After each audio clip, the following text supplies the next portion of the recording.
आज का दिन है 2 अक्टूबर। आज का दिन है बड़ा महान। आज के दिन 2 फूल खिले थे जिससे महका हिंदुस्तान। यह गीत आप वर्षों से सुनते आ रहे होंगे। इस गीत में एक फूल राष्ट्रपिता महात्मा गांधी है तो दूसरा फूल पूर्व प्रधानमंत्री लाल बहादुर शास्त्री हैं। आज हम बात करेंगे दूसरे फूल लाल बहादुर शास्त्री की। भास्कर.com में प्रकाशित एक रिपोर्ट के अनुसार 11 जनवरी 1966 यानी कि 11 जनवरी 1966 की वो काली रात करीब 1:30 बजे वरीय पत्रकार कुलदीप नैयर के रूम का दरवाजा खटखटाकर किसी ने कहा, your prime minister is dying. तब कुलदीप नैयर प्रधानमंत्री के सूचना सलाहकार थे। यह घटना रूस के ताशकंद में हुई थी। जब यह घटना घटी उसके ठीक एक दिन पहले रूस की मौजूदगी में पाकिस्तान के साथ एक समझौता हुआ था और इसे लेकर शास्त्री जी की बेटी और पत्नी भी नाराज थी। ऐसे में 5 PM के 5 का तड़का में जानिए कि शास्त्री जी के साथ 11 जनवरी की रात आखिर क्या हुआ। सबसे पहले 5वें नंबर की बात करते हैं। 10 जनवरी 1966 को भारत और पाकिस्तान के बीच संधि पर हस्ताक्षर किए गए थे। दोपहर का समय था। यह समझौता ताशकंद में हुआ था। समझौते पर हस्ताक्षर होने के बाद सोवियत संघ ने होटल ताशकंद में एक पार्टी रखी थी। भास्कर.com में प्रकाशित खबर के अनुसार लाल बहादुर शास्त्री कुछ देर वहां रुके, फिर अपने तीनों सहायकों के साथ रात में लगभग 10 बजे अपने कमरे पर लौट गए। शास्त्री जी के रूम में इस विषय पर बात होने लगी कि शास्त्री जी को अयूब खान के इस्लामाबाद बुलावे पर जाना चाहिए या नहीं।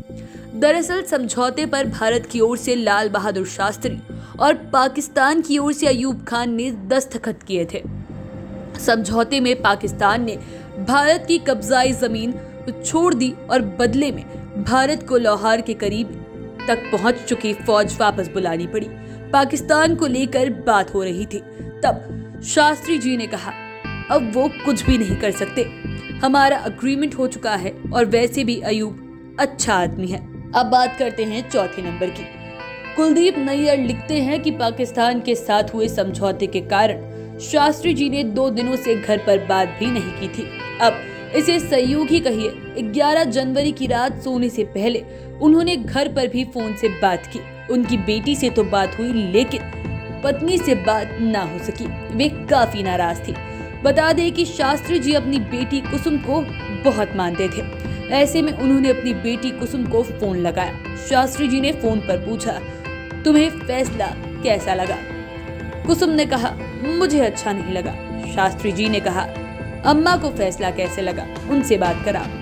अपनी पत्नी ललिता शास्त्री को वह अम्मा कहते थे। बेटी ने कहा, अम्मा आपसे नाराज है और बात करने से मना कर रही हैं। आपने भारत का जीता हुआ हिस्सा पाकिस्तान को क्यों दे दिया? कहा जाता है कि इस फोन कॉल के बाद शास्त्री जी दुखी हो गए। बेटी के साथ यह उनकी अंतिम बातचीत थी। अब बात करते हैं तीसरे नंबर की।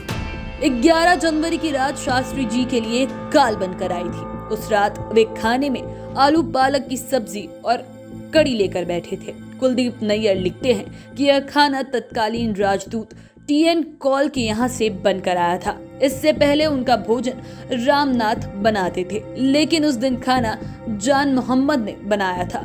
किचन में जान की मदद 2 महिलाएं कर रही थी। वो रूसी इंटेलिजेंस से थी और रूस में वो शास्त्री जी का भोजन पैक करने से पहले चख कर भेजती थी। शास्त्री जी को पानी भी चख कर ही दिया जाता था। इसके साथ ही सोने से पहले उन्हें दूध भी दिया जाता था।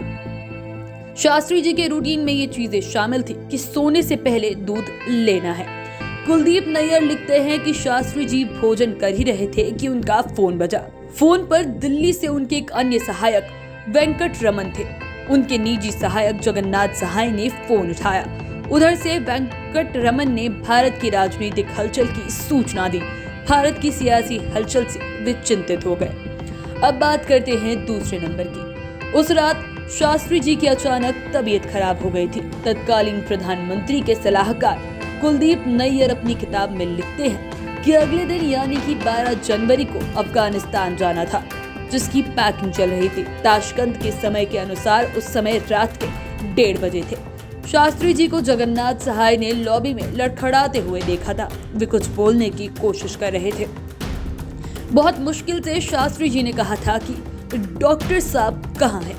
जिस कमरे में पैकिंग का काम हो रहा था उसी कमरे में उनके डॉक्टर RN चुग सो रहे थे। जगन्नाथ सहाय ने आनन फानन में सिक्योरिटी गार्ड की मदद से उन्हें बिस्तर पर लिटाया, पीने का पानी दिया और कहा, बाबूजी आप अभी ठीक हो जाएंगे।